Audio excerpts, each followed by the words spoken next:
Hey, so hi, I'm Tony. This is my channel, Black Mom Abroad, and I'm a black mom who just moved abroad December the 31st, 2023. So I am 3 weeks in, and already in 3 weeks, I have seen that there is a huge gap in information when it comes to mothers, single mothers with smaller children. If you are a single mom with smaller children or even older children, I think that you will get a lot out of this video.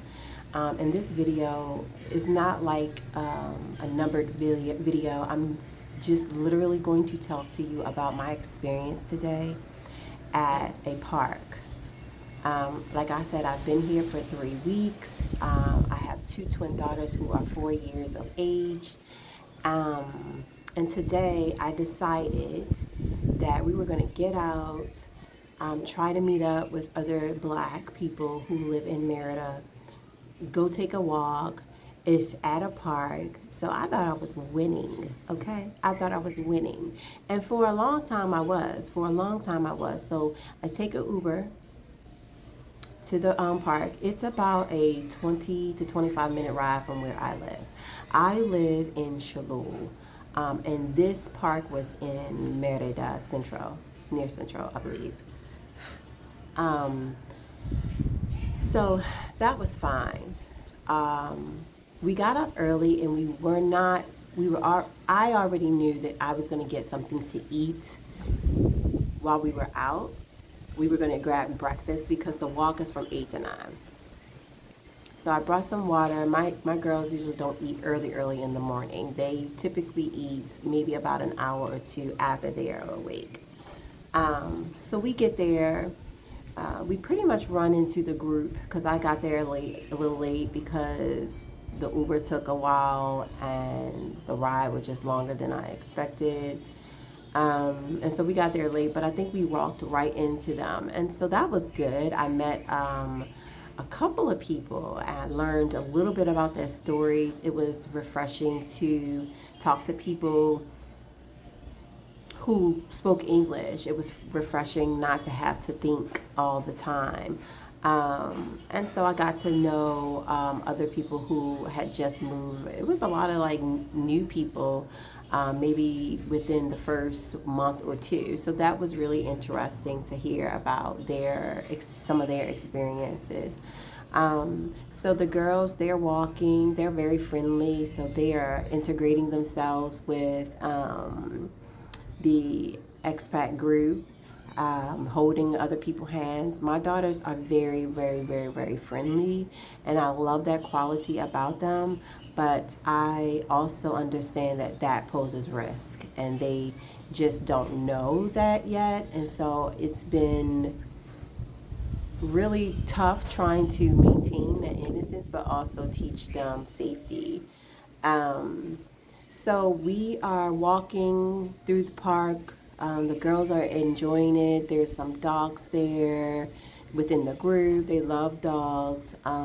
So we finish our walk, and then after we finish our walk, we see this really nice, they have like 4 or 5 different playgrounds, and this is not the playgrounds that you see. Like, I ain't never seen no playgrounds like this. Like, growing up, I've never seen a playground like this.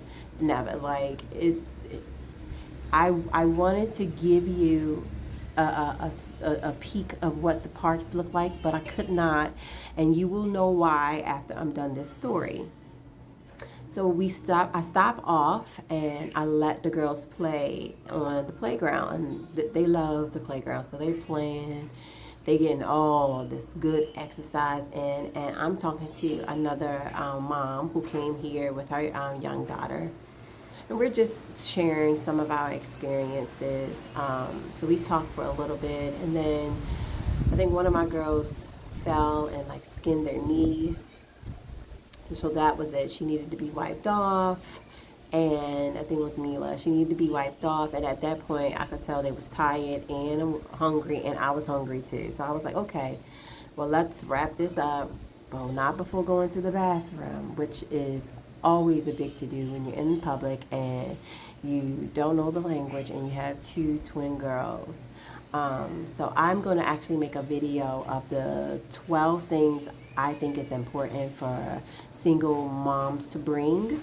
Once I, with you to Merida, to any foreign country, once I make that video, I will link it in the bio. So it won't be in my bio. It won't be done immediately, but I will link it. So when we finally get out of the bathroom, the girls are like tired. They're complaining, I'm tired, I don't want to walk, I don't feel like this, I want a hamburger, I want a pizza, making all types of requests that's not available. Not available. So I'm already going into it. I'm anxious. I'm anxious every time we get something to eat because we're in Mexico. So this is still early in the morning. I think it was like 9:30, maybe 9:20 or whatever. We didn't walk for that long. The walk was supposed to be from 8 to 9. It may have ended at 9. I let them play for maybe like 20 minutes. So maybe it was around 9:20. I go get them breakfast or attempt to get them breakfast. Already on the menu I see, oh, this is nothing that they're gonna want. So my plan was to get them a strawberry smoothie. They love smoothies, they love strawberries. However, I didn't order them a strawberry smoothie. I ordered them a strawberry mango smoothie. I didn't know.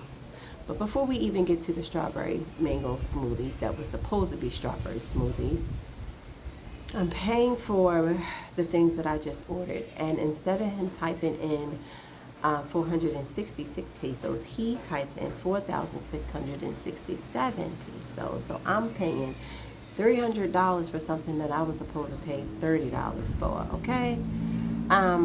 So I'm on the phone with Capital One trying to see if I can get this canceled. He's on the phone with his boss to see if he can cancel it while he's not there. My children are self-destructing. Finally, these smoothies come out and they are orange. So already they suspect. They like, that don't look like how I know smoothies to look like. And it look bumpy. So I'm like, I hope it's good and I hope they just at least taste it. Well, my daughter Malaya ain't even get a chance to taste it. The first one, as soon as she got it in her hand, it just fell all over the floor. The waiter didn't even leave before it fell. So he picked it up as much as he could, okay? And he said, I will make you another one. He wanted to do everything because he was so apologetic about adding an extra number to my account that he was willing to give me another smoothie. So I was like, okay, fine, whatever. I'm still on Capital One trying to figure out what I need to do. The first smoothie fell. He brings another smoothie within the next 1 to 2 minutes. Bam. She maybe gets 2 sips out of that, and that fruit smoothie just falls, okay? Falls. The food finally arrives. My daughter Mila, it looks at it and like, I don't want that. At this point, I'm like, I gotta go, Capital One. I can't do this. I'll talk to y'all later. I'll deal with it later. The owner gets there and arrives. I don't know. It wasn't that much time between he wasn't there and then he was there. So I don't know. Maybe he was somewhere else. I don't know. But he comes and he's like, I can cancel it for you. And I'm like, yes, please do. So all this is going on. Finally, they get up. It was canceled. I had to sign. Then this food is here, and I'm trying to get my girls to just try like a chip that has like a little bit of cheese on it. They like chips. They like cheese. I don't know. And nope. So it was a little bit of bread, maybe 4 pieces of small bread. I said, okay, y'all eat this. They ate that. They looking at me like, where's the rest of it? My other daughter looking at me like, I wanted a hamburger. Mila gets upset. She still has her smoothie, but not anymore. She picks it up and she literally just chucks it across the daggone room. Chucks it across the room. First she did the straw. She took the straw and she said, Ch-. And then I looked at her, but I could not catch her before she took the daggone cup and chucked that across the room. My children are having a full, complete meltdown right before me, and I'm overwhelmed. They still hungry. They didn't get anything to eat. They hardly drank any of the smoothie. I'm looking around like, it's time to go. They don't even want to walk because they're tired. So my daughter Malaya, she stops in the middle of her tracks and just screams. Like, that's just not like her. Now, my daughter Mila, she don't like to be uncomfortable. And when she's uncomfortable, she will tell you the first second that she is uncomfortable. Not that I can always do anything about it, but she gonna let you know. Malaya, she'll give you a little trial time, okay? But she ain't gonna be uncomfortable for long. Honey, she stopped and she screamed, and I ain't never see her do it. I said, oh, Malaya. They were completely done. I was completely done. So I said, let me call an Uber. Y'all, this was maybe an hour and a half out the house, maybe. I said, let me call an Uber. So we're sitting in we're sitting on a bus stop at Parque La Plancha. My Uber got like 5 minutes to come. I look to my left, just looking around. The girls are sitting. I'm sitting. They giving me my space because they know I'm upset. I'm upset. They upset with me too, so they don't even really want to be around me. And I'm fine with it, okay? I'm fine with it. So I look to my left and I see a dog that looks like an Olympian sprinting. What's faster than sprinting?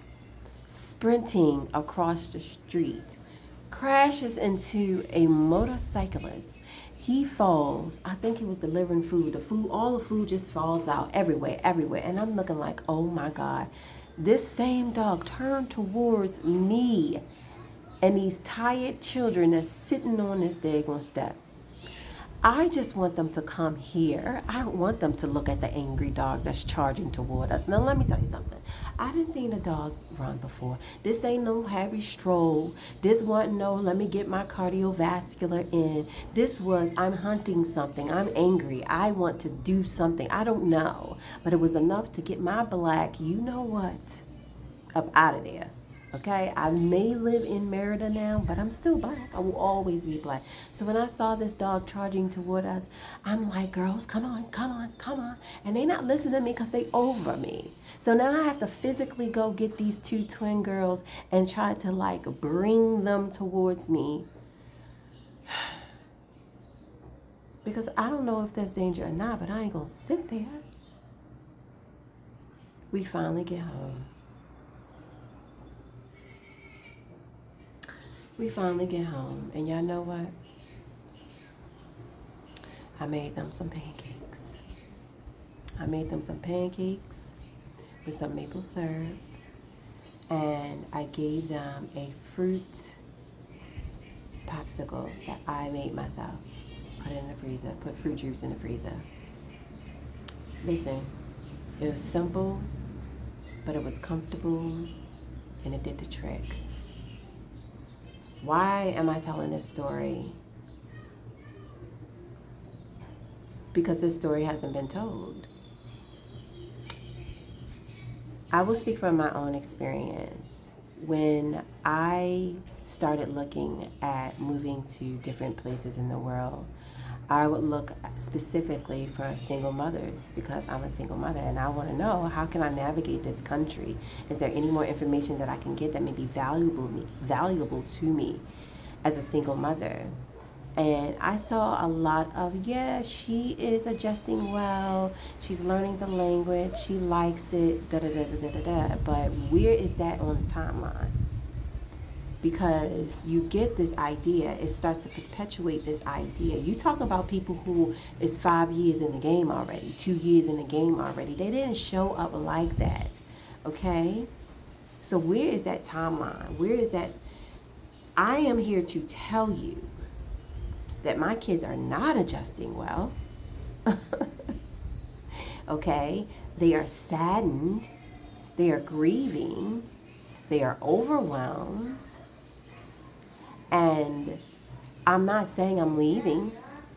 I'm not saying that we're giving up. I'm saying that it's a consideration. It's a consideration that you need to have.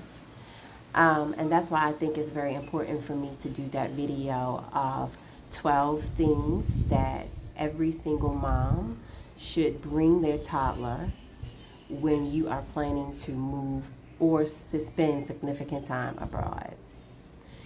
Nobody talks about how your children still expect you to show up as the mother that you showed up as when you were in the United States, when you had the same conveniences, when you used Instacart, when you could Amazon Prime something that you needed, and it sometimes will get there the next day, if not the next day.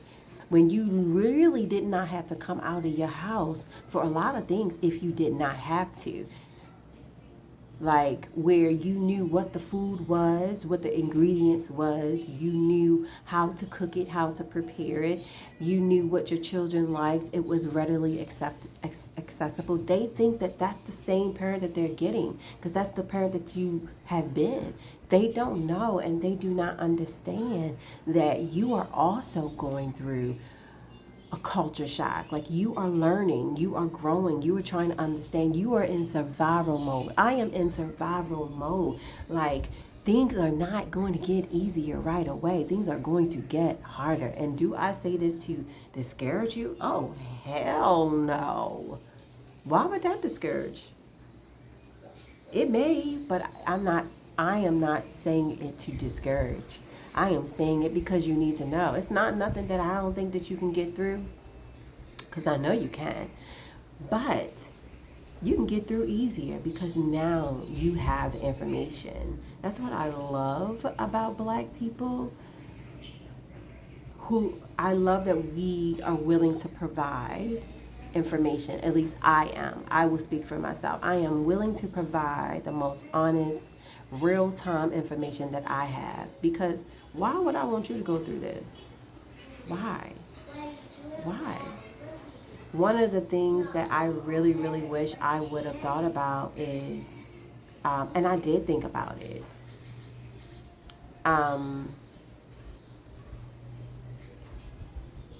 I don't have a conventional fire stove. I have a convection top. I always get it mixed up, but it's like electronic top, and yeah, I can't remember what it's called. Condensed. It's not condensed. I can't remember. Y'all know what I'm talking about. I feel better now. I don't like cooking on that. Like, I feel like that tends to dry your food out. I'm just letting you know that there is a lot of things that you have to think about when you are a single mom moving abroad. One thing I definitely wanted to bring up is gentle parenting. One of the main reasons why I wanted to move abroad is not just to become a better person, but it was also to become a better mother. And I really had that expectation of myself, like, oh, I'm just going to be this mom that has more time, and her mental is freed up, and she's able, not right away. The exact opposite is true. I am consumed with surviving until I start to understand and know where everything is, how to speak some of the language, how certain things work around here. Like, I'm still very much new to this environment, so it's no way I can be the best person that and the best mother that I can be when I'm in a completely new environment. And the guilt that comes with that, that comes with feeling like you regressed. You went back to the things, like I told you,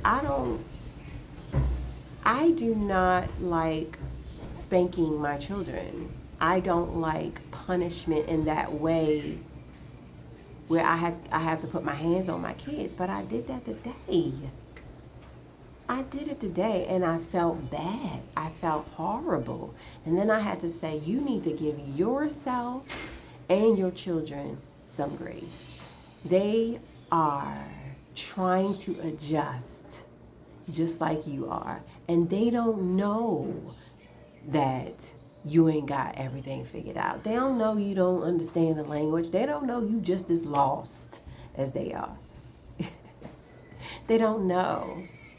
So I'm not going to keep y'all long, but I definitely want to just put some things out there. If you have any questions, please put them below. I will definitely do my very best to answer the questions that you have. If you have a topic that you want me to go over, being that I am fresh, because one of the things that I realize, and I'll say this, and I think I said this in another video, I tend to repeat myself, but I watched a lot of people who, and I think I even said it in this video, I watched a lot of people who had like 3, 4, 5 years in. I did not find a lot of people who were talking about their week progress with children, or that 2-week progress, or that 3-month progress. I didn't hear that. I didn't, and if I heard it, I didn't hear anything about like what the difficulties with adjusting with you and your child, what that looked like, I just haven't heard that. And so I think that it's important that I bring this to your attention. So like I said, I will put a video that I believe are the vital things for mothers to have with them when they move abroad. Listen, of course you can get it at Walmart. You know, I hear a lot of people say, and even my mom, when I was moving and I wanted to buy some of those things, she just kept saying, you can get it at Walmart, you can get it at Walmart, you can get it at Walmart. And some things, a lot of things I listened. A lot of times I listened. And it was not just my mom, it was a lot of people. But here's the thing, right? Y'all think Walmart is an easy excursion when you got 2 toddlers and you got to get an Uber to get there or Uber to get back. Some of us have cell service here where they can just drive around and make sure they still have that GPS, but others may be using a hotspot or whatever the case may be, but you got to set that up. What if your signal drop? You don't know. Like, Walmart is not necessarily an easy excursion. And then you get there and you know what you want, but you don't always come back with everything you want. So I wish I would have brought some of those things, because it takes away the anxiety of trying to find. You getting another one? Yeah. You ain't asked. What did you say, Pumpkin? You're welcome. Like, nobody talks about the anxiety that comes with going to Walmart to get something and then coming back and you ain't got it. Just getting to Walmart is hard enough, but you come back and you ain't even got what you thought you were supposed to be getting, because everything is not simple. So I wish there are certain things that I definitely brought over here, whether it seemed small or not. It's not. And no, you cannot bring everything over here. And yes, you're going to have to read, but that allows you, like on the important things, it allows you some time to breathe, to know that you don't need the important things. You have enough to read up. Don't let nobody tell you to come over here and you done packed scantfully. No, don't do it. I had probably like 10, 11 bags. And I didn't bring enough. I wish there are countless things that I wish I would have brought with me. Absolutely. So yeah, I gotta go because I'm about to start work. And so I need to decompress from today before I have to work. All right, y'all. See y'all next time. Peace.